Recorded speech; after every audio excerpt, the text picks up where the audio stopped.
사복직은 나중에 말씀드리겠지만 보호직렬부터 말씀드리면 보호직렬은 국어, 영어, 한국사 공통 과목이 좀 쉬워지고 있어요. 지방직도 그렇고 국가직도 그렇고 그렇다고 해서 뭐 대충 공부할 수는 없잖아요. 그 과목을. 그래서 그것도 열심히 해주시고 형소법 틈틈이 그 법률이 그 상당히 행정법처럼 이렇게 볼륨이 크진 않거든요. 그래서 어떤 것들이 2023에 나왔는가 다시 한번 점검해 보면서 여러분들이 어렵게 나올 것을 대비해서 공부해 주시면 돼요. 사복학도, 복지학도 어렵게 나왔거든요. 국가직 때. 그래서 여러분들이 여기 있는 교재 하나를 꼼꼼히 제가 이제 수업할 때 되게 꼼꼼하게 하거든요. 그래서 그걸 따라오시면 될 것 같고 끝나고 나서 시험 볼 때까지 한 번만 더 해독해 주시면 돼요. 알았죠? 네. 한 가지 더. 자, 여기 교재 보면은 양쪽 날개가 있고 날개에 보면 OX가 있어요. 이 OX를 만든 이유가 있거든요. 복습입니다. 복습. 그러니까 나 5과목 하는데 여기 책을 회독하는데 시간이 많이 걸려서 중간에 낙오되고 포기하는 사람들이 있더라고요. 그래서 처음에는 여기에 많이 앉아 있는데 나중에 중간 한 달 정도 지나면은 구멍이 송송송송 뚫리고 인강으로 돌리는 분들이 많아요. 사회복지학은 그렇게 안 했으면 좋겠고, 그 다음에 너무 이제 힘이 들면 복습거리를 줄이면 되는 거잖아요. 그 OX만 보세요. OX만 보고 복습했다고 넘어가시면 돼요. 알았죠? 네, 그런 의미에서 OX를 쭉쭉쭉 중간중간에 넣어드린 거니까 진도 나간 만큼 하시면 되고요. 예습은 안 해도 됩니다. 예습은 하지 마세요. 복습만 잘 해주시고 따라오시면 됩니다. 예습까지 하면은 5과목을 따라갈 수가 없어요. 지금 보시니까 종합반이 거의 대부분이에요. 거의 종합반이 90%거든요. 지금 여기에 명단에 다 써져 있거든요. 그래서 종합반이란 것은 5과목을 다 듣는다는 건데 너무 욕심부리다 보면은 건강 해치고 못 따라갑니다. 그래서 여러분들이 계획을 잘 세우되 너무 처음부터 빡세게 돌아가면 한 달 하고 지쳐버려요. 제가 그걸 많이 봤기 때문에. 그래서 복습을 할 때는 예습보다는 복습을 할 때는 좀 큰 틀에서 보세요. 선생님들이 이거 중요해 한 거 있잖아요. 그것만 보고 넘어가면 돼요. 이거 하나하나 꼼꼼하게 보려고 하지 마시고 어차피 끝나고 나서 교재 한번 해독을 해야 되거든요. 그때 보면 되는 거예요. 그때 보면 뭐 7월 달에서 9월 초까지 이거 보고 탁 던져버릴 거 아니잖아요. 3월에 넣어드릴 거 아니니까 한 번은 더 봐야 되거든요. 그래서 그런 것들을 잘 유념해서 따라오시고 제 교재 상고는 이거고요. 그 다음에 하고는 이겁니다. 그래서 여러분들 오늘 받으셨는데 이것은 제가 이제 매번 뭐 어떤 수업이 되든 간에 제가 이 출판사, 제가 운영하는 출판사는 아니고 출판사의 교재를 구매해서 드리는 거예요. 증정본으로. 일종의 선물이죠. 합격하세요 라는 선물이라고 생각하시면 됩니다. 자, 1교시는 오리엔테이션인데 앞에 인포메이션을 잠깐 보실까요? 머릿말 다음에 있는 것이 인포메이션입니다. 자, 거기 보면 영역별로 이제 기출 부분이 나와 있어요. 전공자가 아니신 분은 조금 생소할 수 있을 건데요. 인간행동과 사회환경, 사회복지조사, 사회복지실천 및 기술, 사회복지행정, 지역사회복지, 사회복지정책, 사회복지법령. 이거 듣는 순간 비전공자분들 머리 쥐날 것 같은데 이렇게 많이 나와요? 이렇게 영역이 넓어요? 라고 해놓은 학계로는 그렇잖아요. 원래 학계로는 포괄적이라 넓을 수 있는데요. 다행스러운 것은 많이 나오는 것들이 좀 정해져 있어요. 그게 좀 다행스러운 건데 몇 번을 보시냐면은 3번 봐보세요. 3번을 보면 사회복지 실천하고 기술이 있는데 여기서 지금 2023을 대비로 말씀드리면 5문제 정도 나왔어요.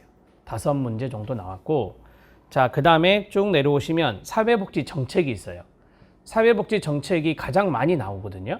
정책이 가장 많이 나오는데 어쩔 때는 11문제까지 나온 적도 있고요. 이번에 2023을 대비로 말씀드리면 뭐 국가직, 지방직 평균적으로 말씀을 드리면 한 7문제에서 8문제 정도 나왔어요.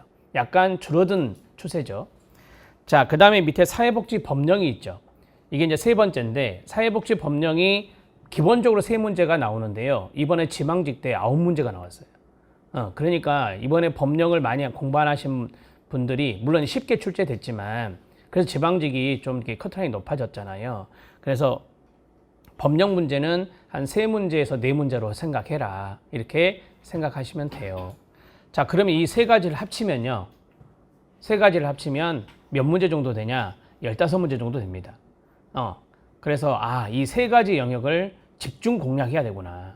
가장 그게 이제 우리가 기억해야 될 거고, 메인 2로 올라가면 인간의 행동과 사회 환경이 있어요.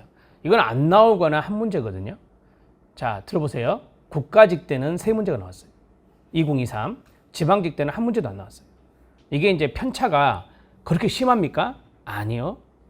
이번에 국가직은 이례적인 것이었어요. 이번에 2023 국가직은 물론 인행사를 공부하신 분, 인행사라고 하거든요. 짧은 말로. 인행사를 공부하신 분들은 이제 좀 이론서도 보고 기출문제도 보고 하시는 분들은 다 풀어냈어요. 그만큼 쉽게 나왔거든요. 근데 인행사 안 나올 거야. 그러면서 등한시한 분들은 그 세 문제에서 두 문제 정도는 틀릴 수 있었어요. 그래서 인행사의 기출문제가 그리 많지 않거든요. 그래서 그 정도는 공부를 해 놓으셔야지. 그 정도는 공부하셔야 됩니다. 사회복지조사인데요. 이건 한 문제가 기본이에요. 한 문제. 무조건 나오는데 두 문제까지 나올 때도 있더라고요. 그래서 한 문제에서 두 문제인데 일반적으로 한 문제입니다. 일반적으로. 자, 그 다음에 조사하면 여러분들이 뭐 통계 나오나요? 통계는 아니고요. 연구방법론 이런 거 나옵니다. 뭐 신뢰도, 타당도, 표본 추출 이런 게 나오는 거지 통계가 나오는 것은 아니니 걱정하지 마세요. 자, 그 다음에 사회복지 행정이 있죠. 사회복지 행정이 우리 사회복지 행정가인데 사회복지 전담 공무원이 사회복지 행정가잖아요. 많이 나올 것 같은데 안 나와요. 한 문제 정도 출제돼요. 한 문제 정도. 자, 그 다음에 지역사회복지가 있습니다. 지역사회복지도 한 문제 정도 출제가 돼요. 뭐 로스만의 모델이 있는데 로스만의 모델 뭐 이게 처음 들으시면 잘 모르실 건데 그냥 듣기만 하셔도 돼요. 되게 모델 문제가 많이 나오거든요. 문제 내기가 좋으니까. 그래서 모델 문제가 주로 나오는데 뭐 지역사회 보장 계획이란 것도 출제가 되니까요. 이거는 이제 법령에도 있고 지역사회 복지 파트도 되니까 이걸 혼합 영역이라 하거든요. 그래서 이제 사회복지 학개론 자체가 이 종합학문이에요. 그래서 이쪽에 있는 것이 이쪽에 들어있기도 해요. 그래서 그걸 혼합 영역이다 이렇게 이야기합니다. 알았나요? 네, 이렇게 해서 20문제가 구성이 될 거예요. 그래서 여러분들이 실천 기술하고 그 다음에 우리가 이제 오늘 수업 진행하는 게 실천이에요. 실천부터 시작하거든요. 그것을 왜 앞에다 포진시켰느냐? 스트레스 덜 받으라고. 정책을 앞에다 집어넣으면요.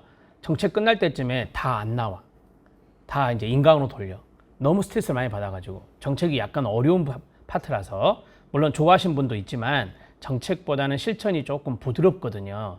이 학문의 속성상. 그래서 앞에다가 실천을 넣고 그 다음에 이제 지역복지, 그 다음에 지역사회복지도 일종의 실천 쪽이 하나니까 그 다음에 정책을 넣었어요. 그래서 이 상권에다가 많이 나오는 두 개 파트를 넣고 하권의 앞에 법령이 있어요.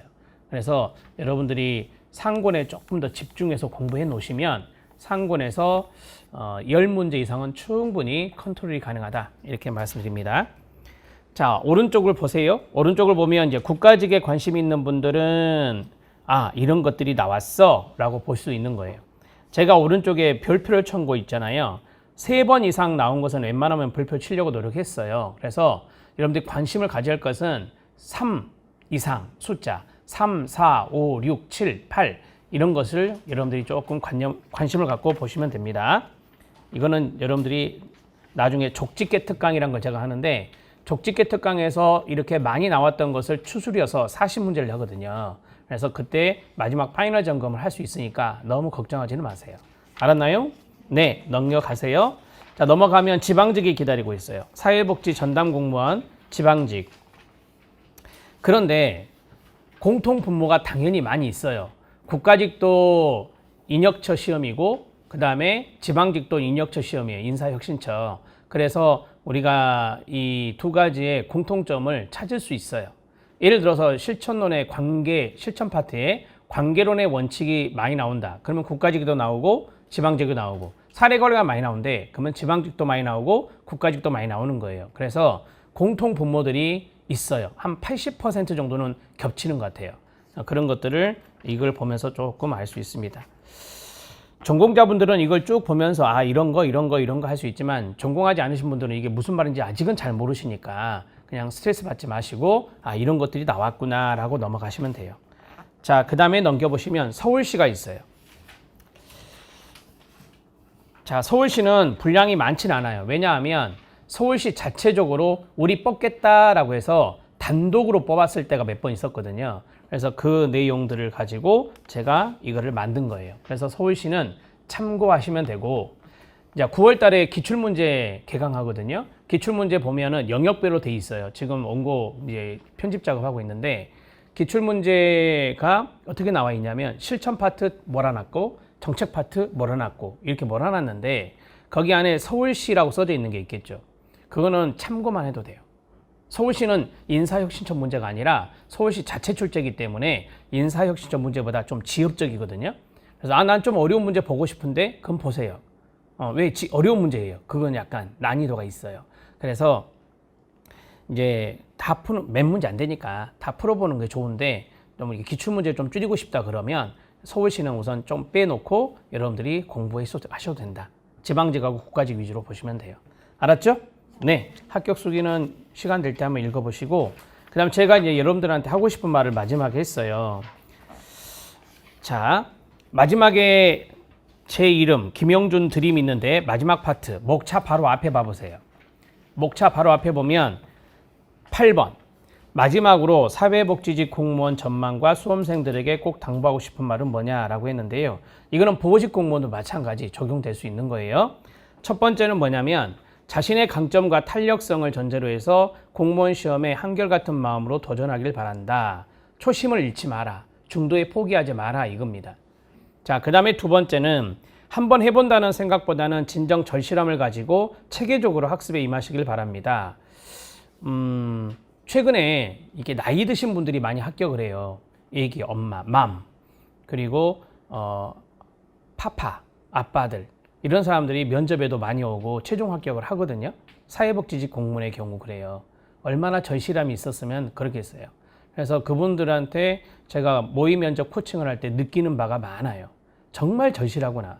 이거 아니면 안 되구나. 그리고 그분들하고 서로 이야기를 주고받을 때 약간 눈시울이 붉어지는 것을 많이 봤어요. 그만큼 절실함이 있다는 거죠. 여러분들 MZ세대가 거의 대부분이신데 절실함을 갖고 하세요. 그러면 내년에 반드시 합격하십니다. 한번 해본다라는 생각은 갖지 마시고, 내가 이것을 내년에 더 이상 없다, 내년에 무조건 끝낸다 라는 생각을 갖고, 그걸 초심이라 하는데 그것을 잊지 말고 꼭 건강관리 잘 하면서 하시면, 체계적으로 학습을 잘 하시면 됩니다. 자, 마지막은 이제 건강관리입니다. 건강은 제가 이제 많은 수험생을 봤을 거 아니에요. 제가 노량진에서 2007년도 1월 달부터 강의를 했는데, 뭐 이그잼에서 윈풀스에서 공단계에서 이제 메가까지 왔어요. 그런데 이제 그 과정을 거치면서 느낀 것이 뭐냐면, 정말 공부를 열심히 해서 모의고사 점수가 대박을 칠 정도로 잘 나왔는데 당일날 컨디션이 안 좋은 거예요. 그래서 시험을 망친 사람도 있거든요. 실제적으로 배탈 나가지고 장염 걸려가지고, 그 다음에 이제 너무 스트레스를 받은 나머지 두통이 심해가지고 이 지문이 안 읽히겠죠.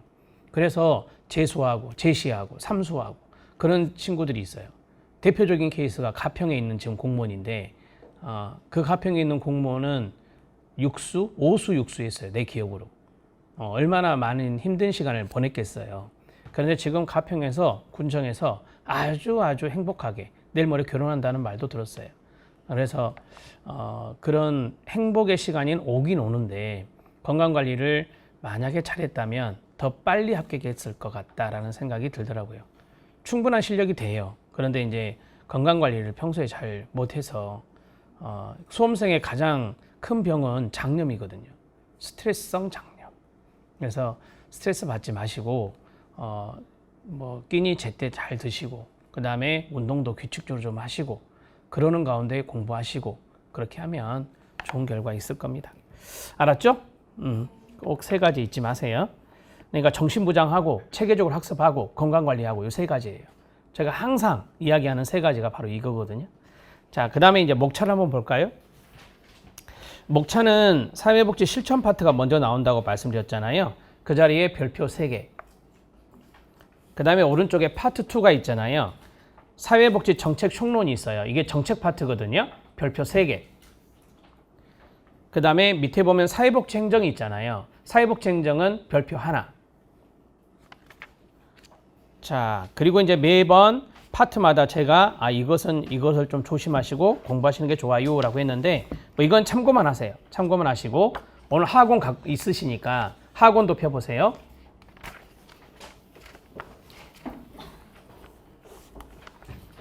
작년 책에는 학원에도 인포메이션이 있었는데 이번에 인포메이션을 뺐어요. 수험생들이 그러더라고요. 학원에는 이거 빼주세요. 책이 두꺼워져서 무거워요. 돈도 더 비쌀 거 아니에요. 그래서 알았어. 그리고 뺐어요. 그래서 바로 목차가 나옵니다. 법령 나오죠? 별표 3개. 그 다음에 오른쪽에 파트 2가 사회복지 기초이론이잖아요. 우리가 이제 사회복지학 전공에서 그 조사하고 인간행동과 사회환경을 기초라고 해요. 사회복지 기초. 그래서 1급 시험, 사회복사 1급 시험에 1교시가 기초거든요. 이 두 과목을 봐요. 자, 조사 있죠? 그 자리 챕터 1 있잖아요. 그 자리에 별표 2개. 포기하지 말라는 의미에서. 그 다음에 인간행동과 사회환경 있죠. 별표 하나입니다. 이 두 개 중에서는 조사가 더 중요하고 출제 확률이 거의 더 높습니다. 그래서 여러분들이 이렇게 정리를 해 놓으시면 될 것 같고요. 자, 상권 다시 펴보세요. 상권 목차.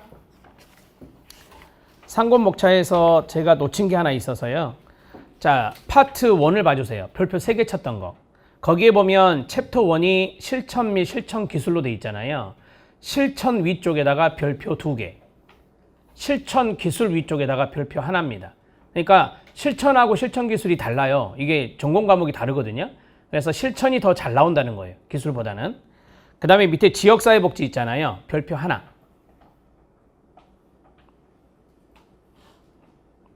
자, 이렇게 됩니다. 그리고 저기 챕터 1의 14절 봐보세요. 13절이 뭐죠? 대상자별 사회복지 서비스. 14절이 뭐죠? 사회복지 기타 분야. 이것도 시험에 잘 나와요. 최근에. 그래서 한번 페이지를 펴볼까요? 158쪽. 이게 무슨 말인지 잘 모르실 것 같아서 158쪽을 한번 펴보세요. 158쪽을 보면 대상자별 사회복지 서비스에서 첫 번째 누가 나와요? 아동이 나오거든요. 그 아동의 그 밑에 카도신 보이시죠? 이게 진짜 시험에 많이 나옵니다. 별표 3개. 자, 그러면 아동하고 장애인하고 노인 이렇게 깔리겠죠. 한 장 넘기시면 장애인이 나와요. 장애인도 시험에 아주 많이 나와요. 아동만큼 나오거든요. 별표 3개. 그 다음에 넘기시면 장애인이 아주 많잖아요. 파트가. 그 다음에 167쪽에 보면 노인이 나와요. 노인. 자, 노인은 앞에 있는 두 사람보다는 적게 나와요. 별표 하나만 쳐주세요. 자, 제가 시험에 나왔던 것은 다 여기 안에 집어넣어 드렸으니까 여러분들이 나중에 9월 달에 기출문제 할 때 요거 잘 봐놓으시면 도움이 많이 되실 겁니다. 자, 그 다음에 넘어가도 되는데 172쪽 봐주세요. 172쪽에 보면은 실력 따지기에 보면 여성주의가 나와요. 여성주의가 나오는데 오른쪽에 성인지 관점 있잖아요. 그 자리에 별표 하나. 그 다음 맨 아래 보면 페미니즘 분파 나오죠. 이게 국가직 이번에 나온 거예요. 2023년에. 예, 이게 뭐야 했던 거. 이게 여기도 별표 하나. 원래 페미니즘이 여성주의 아닙니까? 그래서 급진적 여성주의라고 이른바 말하는데 여기다 집어넣어놨어요. 그래서 여성주의도 좀 신경 써야 되구나. 그 다음 177쪽. 이제 기타 분야가 있는데 이건 대상자가 아니잖아요. 학교가 대상자는 아니잖아요. 그래서 이거는 분야라고 하죠. 분야별 사회복지인데 학교 사회사업도 시험에 잘 나오는데 어디가 잘 나오냐? 한 장 넘겨보세요. 178쪽에 모델이 나와요. 모델. 딱 중간 지점에 보면 학교 사회사업의 실천 모델에서 나오잖아요. 거기 별표 하나. 이거 모델이 여러 가지 모델이 있어요. 그 모델을 제가 이제 아주 쉽게 짤막하게 정리해 드리면 문제는 다 풀 수 있습니다. 180쪽입니다. 청소년이 나와 있어요. 청소년 복지 분야거든요. 이것도 일종의 대상자라고 할 수도 있는데 저는 여기다 넣어놨어요. 청소년 별표 2개. 학교사회복지보다 요새 청소년 복지가 엄청 나옵니다. 이번에도 나왔어요. 이번에도 시험에 출제됐습니다. 2023년도에도. 자, 여기가 이제 대상자별하고 분야별 복지구나. 이렇게 이제 정리가 되어 있습니다. 여기까지 하면은 이제 실천하고 실천 기술 파트가 끝나고 그다음에 지역사회복지가 들어가는 거예요. 알았죠? 네. 자, 목차까지 쭉 스크리닝을 해드렸습니다. 구체적인 것은 아직까지는 뭐 아실 필요는 없으니까 요 정도 스크리닝 하면 될 것 같아요. 자, 교재에 대한 그 오리엔테이션은 끝났고 이제 여러분들하고 내년 시험 이야기를 좀 해보죠. 자, 보호직 같은 경우는 남자 여자 구분해서 뽑는데 올해 인원만큼은 뽑을 것 같아요. 되게 보호직은 막 늘어났다가 막 줄어들었다가 그러지 않고 보호직 같은 경우는 거의 답보 상태예요. 그래서 보호직 채용 인원은 2023을 기준으로 생각하고 공부하면 되겠다 이렇게 생각하시고 공부하세요. 알았죠? 남자가 100여 명, 여자가 60명, 70명 정도 되죠. 그 정도라고 생각하시면 될 것 같고 사회복지직은 2022하고 2023을 비교해 보면 딱 절반이에요. 2,600명에서 1,300명으로 내려왔기 때문에 딱 절반이었죠. 내년은 어떨까요? 내년은 어떨까요? 경기가 힘들어요? 경제가 좋아요? 안 좋아요? 앞으로 더 안 좋아져요. 안 좋아질 건 뻔하다고 그래요. 뉴스에서. 저는 경제 뉴스에 관심이 많거든요. 경제가 힘들어지면 사회복지가 필요하니까. 뭐 정부의 방침이 복지를 줄인다. 그렇다 하더라도 경제가 힘들면 취약계층 분들이 가만히 있지 않겠죠. 그러면 이제 사회복지 전담 공무원이 공공부조 업무를 주로 하기 때문에 취약계층 분들을 위한 일을 하기 때문에 인력이 필요하겠죠. 수요가 필요하다. 그래서 저는 조심스럽게 2,000명 가까이 되지 않을까 이런 생각을 해봅니다. 이번에 인원수가 확 줄은 이유는 전국적으로 줄었지만 수도권이 줄었어요. 서울, 경기, 인천이 너무 많이 줄었어요. 그래서 내년에는 서울, 경기, 인천이 조금 더 뽑지 않을까 이런 생각을 해보니까 그러면 뭐 2,000명 가까이 되지 않을까 싶다. 2,000명 넘지는 않을 것 같고. 그래서 지금 1,360명인가 되는데 1,357명 올해요. 그것보다는 더 많을 것이다. 이렇게 생각하고 공부하시면 돼요. 알았죠? 네. 뭐 제가 뭐 어디서 정보를 입수하는 것은 아니에요. 뭐 내년 1년이나 남았는데 제가 어디서 그걸 입수하겠습니까? 입수한다 한들 아직까지 뭐 각 지자체에서 수요 조사도 안 하는데 되게 연말에 하거든요. 연말에 해서 공고가 나오기 때문에 아무도 몰라요. 근데 예상컨대 그럴 것이다 라고 말씀을 드리고요. 커트라인은 어떻게 될까요? 이제 난이도에 따라 달라지겠지만 국가직은 이번에 너무 낮았어요. 너무 낮았어요. 보호직 이야기하는 거예요. 그래서 올라갈 거다. 이렇게 생각합니다. 제가 기본적으로 이야기하는 점수가 70점대 중반이거든요. 남자는. 그 다음에 중후반. 그리고 여자분들은 70점대 후반에서 80점대 초반. 이렇게 예상하고 공부했었는데 이번에는 너무 많이 떨어진 거죠. 그래서 내년에는 조금 더 오를 거다. 올해만큼 낮진 않을 거다라고 거의 확실시 되고요. 자, 그 다음에 사회복지직은 롤러코스터를 탔어요. 2022년에는 훅 꺼졌다가 2023년에는 훅 올랐거든요. 그 이유가 뭘까요? 난이도는 거의 비슷했어요. 난이도는 비슷했는데 지방직이 올해 조금 더 쉬웠죠. 2022보다. 가장 중요한 그 변수가 뭐였냐면 행정법이었어요. 자, 봐보세요. 2021 때는 선택 과목이었잖아요. 그때 행정법을 선택하지 않은 사람들이 많았어요. 거의 80%가 사회하고 복지학을 선택했거든요. 그런데 느닷없이 2022부터서 뭐 한다? 선택 과목 없애겠다 그랬어요. 그러니까 행정법을 공부할 수 있는 시간이 1년도 안 되는 거예요. 한 10개월 정도 되는 거죠. 10개월 만에 행정법을 어떻게 커버하냐고. 커버하기 힘들어요. 나머지 4과목도 해야 되니까. 그래서 행정법 때문에 2022 때 푹 꺼진 거예요, 점수가. 막 50점대, 60점대 이렇게 나왔잖아요. 서울이 71점이었으니까 말 다 했죠, 뭐. 그래서 어찌됐든 간에 행정법이 2022 때는 점수를 푹 꺼지게 만든 원인이었는데 올해는 왜 올랐을까요? 시험 문제가 조금 쉬웠지만 많이 올랐잖아요. 많이 오른 이유는 행정법을 이제 많이 마스터를 했다는 거예요. 행정법을 마스터하잖아요. 그러면 점수가 그대로 유지돼요. 그것도 고득점으로 유지가 돼요. 법이라서. 그래서 행정법 때문에 이번에는 점수가 올랐다. 저는 이렇게 생각을 해요. 물론 행정법 때문에 과락이 나오신 분도 있었겠죠. 하지만 전반적으로 봤을 때 제가 상담을 해본데 80점, 75점 나온 사람들이 많더라고요. 그 전에는 그 점수 못 맞았어요. 근데 이번에 그게 나왔기 때문에 점수가 사회복지학이 쉽게 나왔어요. 생각보다 85점 정도 충분히 맞을 수 있었거든요. 그러면 봐보세요. 행정법 80에다가 이거 85에다가 국어, 영어, 한국사가 또 쉬웠어. 그러니까 80점대가 나오는 거지. 서울시 일배수, 지금 입력한 일배수가 몇 점인지 아세요? 82점이에요. 일배수가. 올해.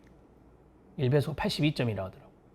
그러면 1.2배나 1.3배로 뽑기 때문에 모르겠어요. 커트라인이 70점, 79점이나 아니면 80점 정도 나올 수도 있겠죠.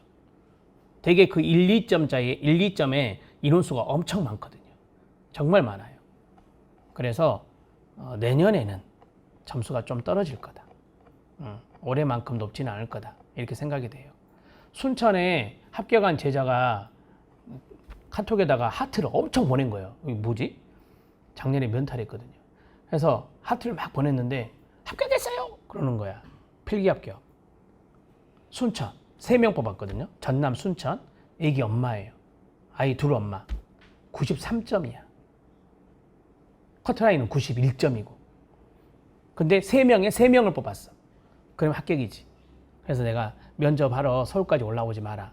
작년에 서울까지 올라와서 여기서 숙식 가면서 했거든요. 근데 그땐 커트라인이었어, 점수가. 면접 이야기를 잠깐 해야 여러분들 도움이 될 것 같아서. 필기 점수 잘 맞아야 돼. 필합이 있고 최합이 있거든요. 자, 필합은 1.2배수, 1.3배수까지 필합이 나오잖아요. 그런데 우리 면접, 국가직도 마찬가지예요. 면접은 우수, 보통, 미흡으로 결정이 돼요. 그러면 우수 맞기는 하늘의 별따기예요. 왜 별따기냐? 면접위원이 3명이에요, 일반적으로. 그 3분이 모두 다 우수 다 찍어야 돼. 3분이 다 면접 과목 5개를 우수로 다 찍어야 된다고. 그러면 이제 우수가 돼요, 거의 대부분. 근데 그렇게 받기가 쉽냐 어렵냐? 어렵다는 거지. 2명도 아니고 3분이 다. 그래서 우수는 줄이고 미흡을 늘려요. 왜 미흡을 늘리냐? 선택 과목일 때는 소점 2제짜리까지 나오지만 조정 점수를 넣어서 우리 선택 과목 아니잖아요, 이제는. 한 문제가 1점인 거예요. 100문제니까. 한 문제가 1점이어서 동점자가 수두룩해요. 동점자가 엄청 많다고. 그러면은 만약에 면접에서 보통을 줬잖아요. 보통을 주면 필기 점수로 다 합격을 골라야 돼요. 동점자인데 누구는 떨어뜨려? 누구는 합격에? 난리 나요, 그러면. 그래서 다 합격시키는 거야. 그래서 인원수를 200명 뽑는다. 근데 최종 합격 나오면 230명 돼 있어. 작년에 서울도 4, 50명 더 뽑았어요. 왜 그랬어요? 동점자 때문에. 그래서 미흡을 많이 만드는 거예요. 미흡을 많이 뽑아서 내는 거예요. 동점자들 있으면 안 되니까. 그래서 미흡은 늘어나는 추세고 우수는 줄어드는 추세고, 우리가 정규 분포가 있잖아요. 이렇게 정규 분포가 있으면 이게 중간 그룹이잖아요. 중간 그룹이 제일 많아요. 이게 보통, 이게 미흡, 이게 우수 아닙니까? 그래서 보통을 맞게 되면 필기 점수가 관건이 되는 거예요. 필기 점수가. 그래서 필기 점수가 높아야 된다. 선생님, 그러면 필합보다 몇 점 정도 높으면 되나요? 기본적으로 3점. 3점. 만약에 서울시가 이번에 필합이 80점이 나왔다고 해봐요. 80점이 나왔다. 그럼 이건 필합 점수인 거예요. 최합이 아니에요. 자, 그러면 이것보다 몇 점을 더 맞은? 83점. 83점을 맞은 사람이 면접에서 보통을 맞았다. 그러면 합격할 확률이 높아지는 거예요. 그런데 내가 80점을 맞은 사람이야. 1.3배, 2배 뽑았는데 그러면은 떨어질 확률이 있는 거지. 그래서 면접에 올인하는 거야. 최대한 우수 받으려고 노력하는 거죠. 근데 그 우수 받기가 쉽지 않다는 거지. 그게 문제죠. 그래서 국가직도 마찬가지 그렇게 계산해서 최종 합격을 뽑거든요. 그래서 면접의 방법은 달라요. 면접에 나오는 내용이나 방법은 다르지만 우리가 합격, 최합을 뽑는 결정하는 것은 지방직이나 국가직이나 똑같이 적용을 하거든요. 그래서 필기 점수를 높게 맞아라. 그래서 지금 여러분들이 필기 합격 준비하는 거잖아요. 그래서 전략을 잘 짜셔야 돼. 어떤 전략이 필요할까? 이게 마지막 코멘트인데 암기 과목에 집중하셔야 돼요. 암기 과목에 집중하셔야 돼. 국어, 영어, 한국사에서 240점 정도 나오면 돼요. 국어, 영어, 한국사에서 240. 그러면 얼른 생각해봐요. 83, 24잖아요. 80, 80, 80 맞으면 80, 80 맞으면 어떻게 돼요? 240이 나와요. 그럼 나머지 두 과목이 암기 과목. 이것도 암기 과목이지만 전공 과목이라고 쓸까요? 그 직렬의 전공 과목이잖아요. 그 직렬의 전공 과목이 두 과목이 있다는 거야. 여기서 몇 점을 맞아야 돼요? 얼른 산술적으로 계산해봐요. 80점을 기본으로 했을 때 80, 80 맞아야죠. 80, 80 맞아야지. 제가 국가직 때 사회복지학은 80점 정도 맞으면 경쟁력이 있습니다 그랬어요. 왜냐? 어려웠어요. 지방직 때는 85점 정도 맞으면 경쟁력이 있습니다 그랬어요. 왜? 쉬웠어요. 그래서 5점 차이가 나는 건데 70점으로 내려가잖아요. 70점대로 내려가면 좀 곤란해져요. 그래서 80 이상은 맞아야 돼. 전공 과목에서 80 이상은 맞아줘야 된다고. 그 이번에 형사소송법 있잖아. 보호직렬이 많이 오셔서 형사소송법은 거의 60, 50 이렇게 나왔단 말이에요. 그럼 60, 50이 나오면 여기서 더 맞아야지. 여기서 더 맞아야지. 근데 그렇게 맞기가 쉽지 않죠. 그래서 남자는 60점대, 여자는 70점대에 필합이 나온 거예요. 난이도에 따라 달라질 수 있어요. 점수는. 근데 여러분들이 일반적으로 난이도가 조절되어서 나왔다고 가정했을 때 이 정도는 맞아줘야 된다는 거예요. 그래야 평균 80이 될 거 아닙니까? 평균 80. 시험 문제가 쉬워졌으면 더 많이 맞겠죠. 시험 문제가 어려워지면 조금 더 밀리겠죠. 근데 일반적으로는 이 정도 나와야 여러분들이 합격이 가능해요. 100문제에서 20문제 틀리는 거예요. 아까 순천 이야기 했잖아요. 제가 전화했어요. 너무너무 진짜 축하한다. 저번에 시험 끝나가지고 무서워서 채점을 못 맸다는 거예요. 무서워서 채점을 못 맸다. 그리고 저는 몇 점 맞은지도 몰랐어요. 왜? 채점을 안 맸으니까. 근데 합격 커트라인이 91점 나왔고 자기가 93점 나온 거예요. 마지막에 안 거예요. 얼마나 기쁘겠습니까? 제가 놀란 것은 애기 엄마인데 공부하는 것이 쉽지 않았을 거 아니에요. 아이도 키워야 되는데. 작년에 생각나요. 면접하면서 애들 전화 내 앞에 받으면서 막 울더라고. 보고 싶어가지고. 남편한테 다 맡겨놓고 서울로 올라가고 2주 동안 하고 있는데 전남이 면접이 빨리 보거든요. 합격자 발표도 빠르고. 이번에 93점 맞았는데 내가 깜짝 놀란 게 7개 틀린 거잖아요. 100문제에서 7개 틀린 거잖아요. 7개. 아무리 시험 문제 쉬웠어도. 그게 정말 대단한 거 아닙니까? 그러니까 여러분들도 한번 도전을 받으세요. 아, 그런 분도 있구나. 얼마나 그 인강으로만 돌렸다고 하더라고요. 인강, 당연히 순천에서 공부했으니까 인강으로 돌렸겠죠. 그래서 여러분도 할 수 있다. 그런 분도 그렇게 했는데 내가 20개 미만으로 100문제 중에서 20개 미만으로 틀릴 수 있다. 이런 생각을 갖고 해보세요. 전략을 잘 짜서. 알았죠? 하실 수 있어. 자, OT는 이 정도 하겠습니다. 가볍게 하려고 했는데 40분 해버렸네. 자, 쉬는 시간에 뭐 저한테 어떤 질문이든 하실 수 있어요. 제가 오늘 문자 보낸 바대로 제가 어디 안 갑니다. 될 수 있으면 여기 안에 머물러 있기 때문에 쉬는 시간은 10분에서 15분 정도 제가 몇 분에 하겠습니다 이렇게 항상 말을 하거든요. 그러면 그때 맞춰서 나가신 분들은 들어오시면 되고, 다음 시간에 이제 진도 나갈 겁니다. 진도 나가는데 너무 이제 강박 갖지 마시고, 여기 또 비전공자분들이 좀 많으셔서 걱정이 조금 더 되네요. 저는 이제 문자 보낼 때는 그건 몰랐는데 테스트 중간에 뭐 시험 보고 그런 거 없어요. 그러니까 편하게 받아들이시고 그 다음에 복습하시고 그렇게 따라오시면 됩니다. 알았죠? 네, 즐겁게 합시다. 수고했습니다.